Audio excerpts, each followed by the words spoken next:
இந்த தனம் கிணம் எல்லாருக்கும் வந்து சாப்டர் முடிச்சு விடுங்க. ஸ்டார்ட் பண்ணி விட்டாச்சுல, நானே வாரேன்.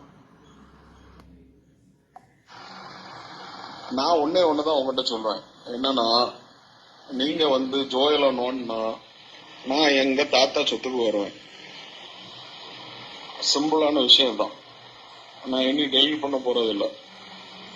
நிறைய போட்டு டெலிட் பண்ணியாச்சு. ஆனா வந்து இதுதான் உங்ககிட்ட சொல்ல என்னன்னா, உங்க அப்பா சம்பாதிச்சது கொஞ்சம் தான்.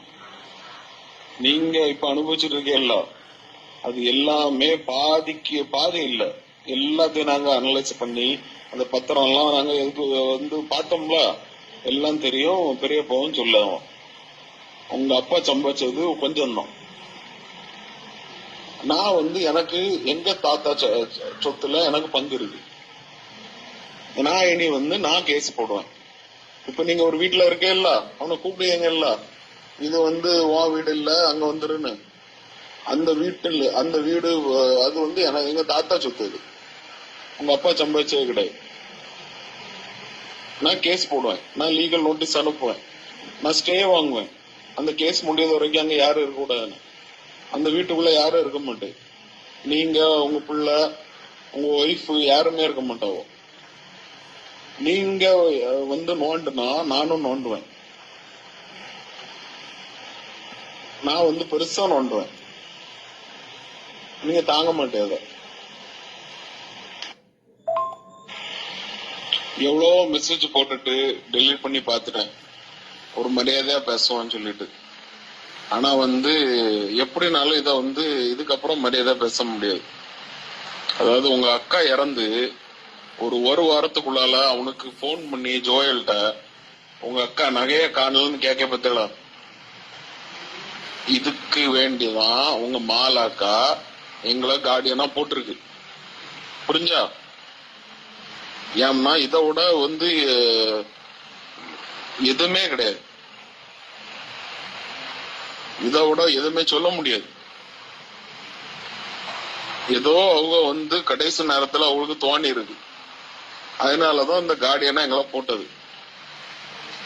ஏன்னா ஒரு வாரத்துக்குள்ளாலே அவனை போன் பண்ணி உங்க நகை இல்ல, நீங்க எங்கெங்க போய் என்னென்ன வந்து எல்லாம் விசாரிச்சீங்கன்னு எல்லாம் எனக்கு தெரியும்.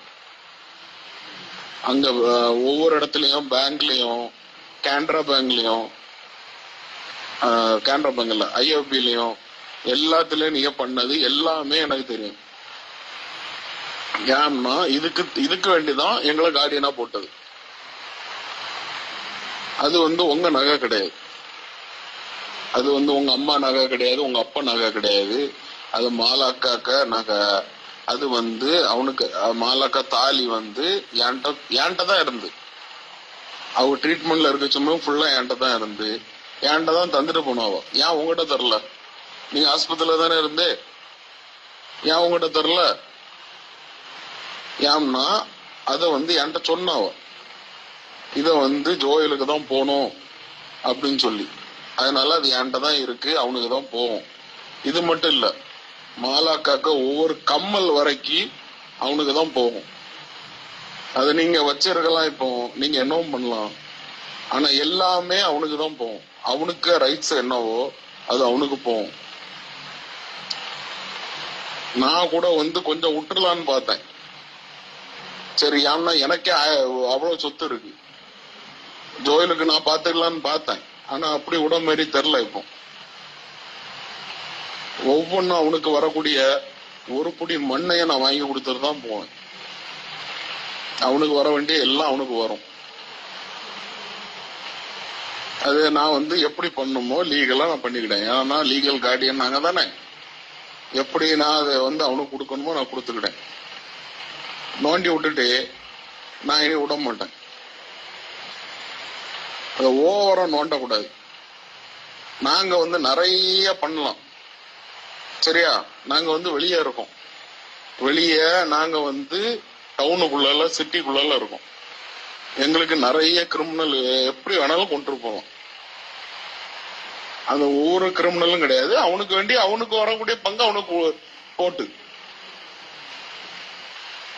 எனக்கு சொத்துல 1% கூட உங்க சொத்து கிடையாது.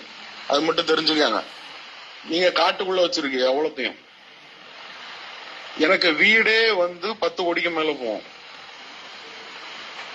எனக்கு எனக்கு சொத்துல 1% கூட உங்க சொத்து கிடையாது. இது சொத்தை பத்தியே கிடையாது, பைசாவை பத்தியும் கிடையாது.